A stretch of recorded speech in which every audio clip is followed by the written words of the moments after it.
سبيل الدموع سبيل.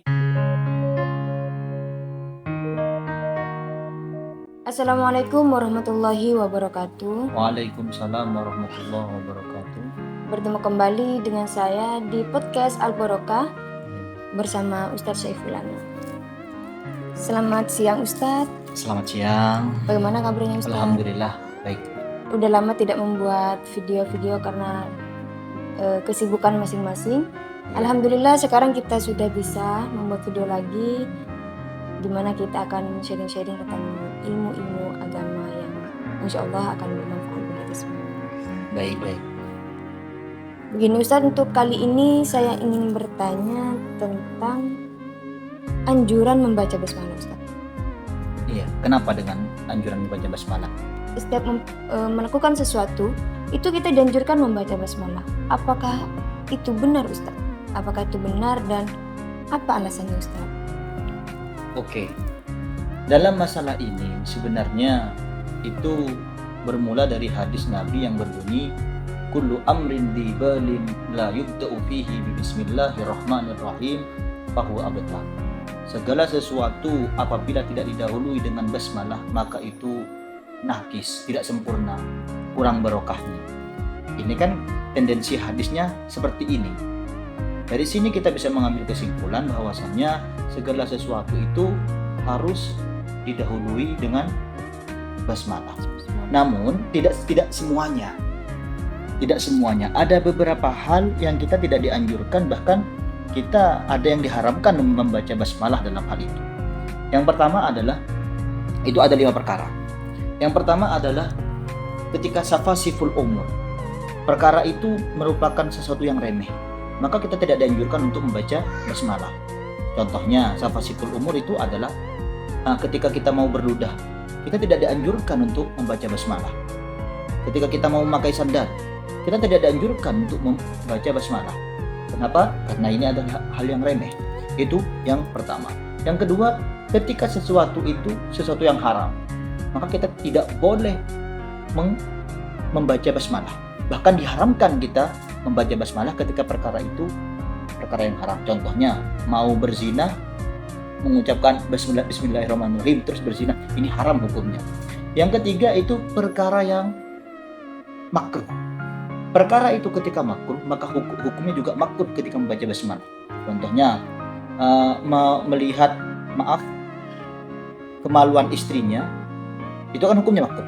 Terus lantas dia membaca basmalah, bismillahirrahmanirrahim terus dilihat. Ini tidak boleh. Baca basmalah hukumnya makruh. Kenapa? Karena hukum melihat kemaluan istri adalah makruh. Itu yang ketiga. Yang keempat, ketika zikiran berupa mahdhah. Zikiran mahdhah itu tidak dianjurkan untuk membaca basmalah. Contoh zikiran mahdhah adalah la ilaha illallah. Jadi kita tidak dianjurkan bismillahirrahmanirrahim, la ilaha illallah, bismillahirrahmanirrahim, tidak dianjurkan. Itu yang keempat. Yang kelima adalah sesuatu yang syariat tidak mendahului dengan basmalah, maka itu tidak dianjurkan untuk baca basmalah. Seperti apa? Seperti sholat seumpama. Sholat didahului dengan basmalah. Ini tidak dianjurkan karena sholat itu didahului dengan takbir. Muftatahatun bit takbir wa muftatamatun bit taslim. Sholat itu didahului dengan takbir dan diakhiri dengan salam. Berarti tidak semua hal dianjurkan membaca basmalah? Tidak. Ada beberapa hal yang tidak dianjurkan baca basmalah. Ada 5 perkara tadi yang saya sebutkan. Itu tidak dianjurkan, demikian ya. Baik Ustaz, sampai tadi menyinggung perihal sholat, bahwasanya ketika kita sholat kita tidak dianjurkan untuk membaca basmalah. Iya. Nah, saya timbul pertanyaan lagi Ustaz. Sholat itu sebuah ibadah yang tidak ada toleransinya Ustaz. Mau kita sakit, mau kita apapun, kita masih wajib sholat.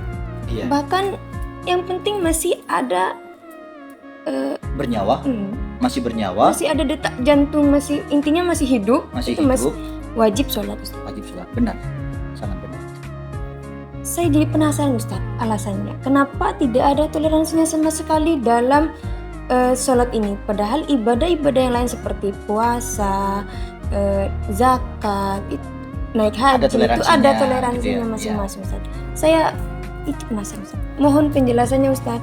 Oke. sholat itu adalah hal yang wajib dikerjakan. Tidak ada toleransi. Rukun Islam ada 5. Syahadat kalau dia bisu maka dia boleh bersyahadat dalam hati.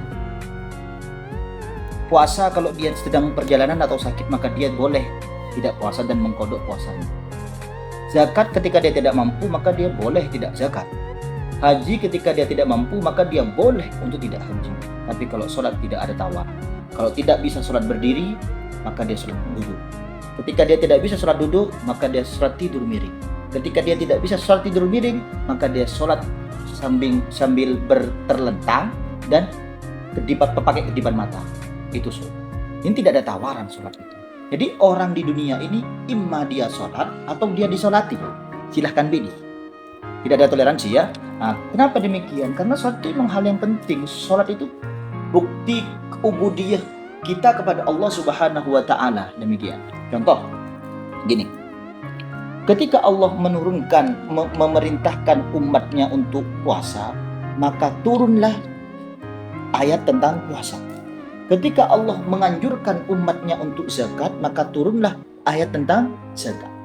Ketika Allah menurunkan tentang haji, mewajibkan haji kepada umatnya, kepada manusia, maka Allah menurunkan ayat tentang haji. Beda dengan sholat. Ketika Allah memerintahkan sholat, maka Nabi Muhammad yang datang ke yang ada sampai ada tragedi Isra Mi'raj, Nabi Muhammad langsung ke atas dan di sana baru perintah sholat itu didapat. Jadi perintah sholat itu dapat Nabi Muhammad yang menghampiri, bukan Nabi Muhammad yang dihampiri. Itu bedanya sholat dengan yang lain. Yang pertama. Yang kedua, sholat itu beda dengan rukun-rukun Islam yang lain. Kalau sholat itu ketika gini, rukun Islam itu kan ada 5 ya? Iya. Rukun Islam ada 5. Syahadat, sholat, zakat, puasa, haji. Rukun Islam yang 5 ini semuanya terdapat dalam sholat. Contoh, syahadat ini ada dalam sholat. Ketika kita mau ke tasyahud akhir, maka kita dianjurkan membaca asyhadu an la ilaha illallah wa asyhadu anna muhammad rasulullah. Ini sholat berarti ada di syahadat ada dalam sholat. Begitu juga dengan puasa. Puasa itu ada dalam sholat. Ketika kita takbir Allahu Akbar, maka kita dianjurkan pada saat itu juga puasa. Tidak boleh ada makanan atau minuman yang masuk ke dalam perut kita. Ya. Jadi puasa masuk dalam sholat. Zakat juga demikian. Zakat masuk dalam sholat. Bagaimana tandirannya? Tandirannya seperti ini. Kalau kita zakat itu kan mengeluarkan harta, ya kan? Mengeluarkan harta. Kita seperti ini. Seumpama kita sholat dalam sehari itu 10 menit. Dalam 24 jam itu kita ada 5 waktu. Kalau 10 menit berarti 50 menit ya. Dalam 24 jam kita sholat sebanyak 50 menit. Anggap 1 jam ya. Dalam 1 jam ini kalau kita buat berdagang itu kira-kira bisa dapat uang kan? Makanya secara tidak langsung kita menzakatkan waktu kita yang asalnya ini bisa kita alokasikan untuk mendapatkan harta, kita sholat kepada Allah dan sehingga kita tidak bisa mendapatkan harta pada saat itu. Tapi pada hakikatnya itulah harta yang benar. Yang kelima itu haji juga ada dalam sholat. Karena kenapa? Karena tujuan haji itu kan nanti intinya, bukan semuanya intinya banyak. Cuma antara lain adalah kita tawaf kepada Ka'bah ya kan. Ya. Begitu juga dengan orang sholat. Orang sholat itu harus menghadap Ka'bah. Tidak sah kalau tidak menghadap kiblat. Demikian. Itu yang kedua. Yang ketiga saya kasih contoh lagi. Banyak orang mengatakan atau ini bahkan ada hadis ya. As-sholat itu adalah tiang agama. As-sholatu imaduddin seperti itu. Sholat itu adalah tiang agama. Bagaimana gambaran tiang agama itu? Maka cara gambaran tiang agama itu seperti ini. Rukun Islam kan ada 5. Silahkan dilihat rukun Islam ada 5. Silahkan dilihat ini posisinya. Syahadat, sholat, zakat, puasa, haji. Ya posisinya ya. Jangan lupa. Anggap ini agama. Tadi kita mengatakan agama, sholat adalah tiang agama. Anggap ini agama. Kita pegang dengan seperti itu. Ketika kita tidak haji, kira-kira tasbih ini agama ini jatuh apa tidak? Tidak kan? Ketika kita tidak puasa, kira-kira tasbih ini agama ini jatuh apa tidak? Tidak, Ustaz. Ketika kita tidak zakat, jatuh apa tidak? Tidak. Tapi ketika kita tidak sholat, maka ini agama akan jatuh. Tapi Ustaz, Iya. permisi Iya. Ustaz ini. Oh, kenapa? Iya, ini. Misal orang tersebut zakat, puasa, Puasa, haji, haji, tapi tidak sholat, ini kan tidak jatuh Ustaz. tidak jatuh. Logikanya seperti ini. Ketika dia tidak sholat, maka zakat, haji, puasanya itu kurang sempurna. Bahkan ada ulama yang mengatakan tidak sah semua. Ketika demikian berarti kan sama aja tidak sholat.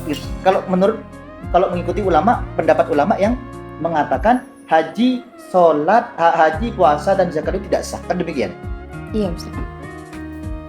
Berarti memang di sini sholat itu adalah ibadah rukun Islam yang memang lain dari yang lain Iya. Ustaz. Sholat itu memang istimewa, sehingga datangnya pun istimewa. Segala halnya tentang sholat itu adalah istimewa. Demikian. Baik Ustaz, penjelasan tadi menurut saya cukup menarik Ustaz tentang baca basmalah, kemudian kita merembet pada sholat. Ini membuat pengetahuan saya semakin luas. Insya Allah teman-teman semua juga bisa menambah wawasan dengan penjelasan Ustaz Saiful Anam tadi.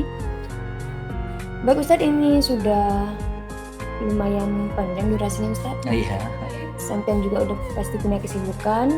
Kita akhiri Ustaz untuk pertemuan kali ini, untuk pembahasan kali ini. Untuk teman-teman yang memiliki pertanyaan tentang hukum-hukum, kita akan bahas di podcast selanjutnya, kita akan bahas di video selanjutnya. Silakan teman-teman komen di kolom komentar atau chat pribadi di akun sosial media YP Al Barokah. Nanti kita akan bahas di pertemuan selanjutnya. Kalau teman-teman belum puas dengan jawaban Ustaz Saiful Anam, sangat dianjurkan, bahkan silahkan teman-teman tulis di kolom komentar tentang penjelasan yang belum jelas Atau di chat pribadi. atau di chat pribadi di akun YPI Al Barokah seperti itu. Baik Ustadz, cukup sekian pertemuan kali ini. Terima kasih teman-teman. Terima kasih Ustadz. Ya. Selamat siang. Selamat siang. Wassalamualaikum warahmatullahi wabarakatuh. Waalaikumsalam warahmatullahi wabarakatuh.